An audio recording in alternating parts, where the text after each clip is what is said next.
vraies voix Sud Radio.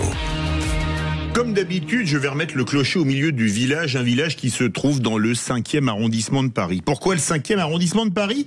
Parce que c'est là que se trouve la Sorbonne et que ce qu'on a pu y lire sur un groupe WhatsApp d'étudiants rappelle, pour de bon et pas de manière exagérée pour une fois, les heures les plus noires de notre histoire. En effet, une question, les Juifs, pour ou contre, a été publiée sur une boucle WhatsApp le 24 août, une boucle dont ont été exclus tous les élèves ayant des patronymes à consonance juive le 15 septembre.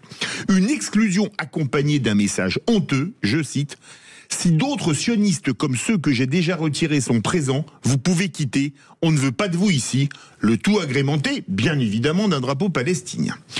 Et en lisant ces mots, on a franchement la nausée et j'ai quelques certitudes concernant les auteurs de ces saloperies.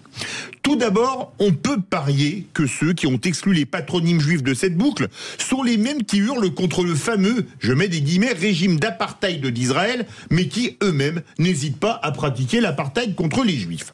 Ensuite, je mets un petit billet que ceux qui ont exclu les patronymes juifs de cette boucle sont les premiers qui hurlent « pas d'amalgame, ne stigmatisons pas » dès qu'il y a un attentat islamiste, mais qui n'ont aucun problème à faire des amalgames ou à stigmatiser les juifs en les radiant de cette boucle WhatsApp.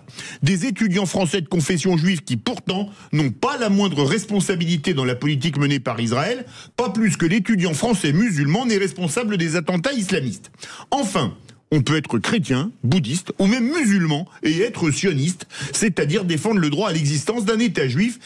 Et on peut porter un nom juif et ne pas l'être, je sais de quoi je parle, ou avoir un nom juif ou avoir un nom pas juif ou avoir un nom juif et ne pas l'être, comme certaines personnes que je connais bien. Alors honte à ceux qui ont osé cette question pour ou contre les juifs.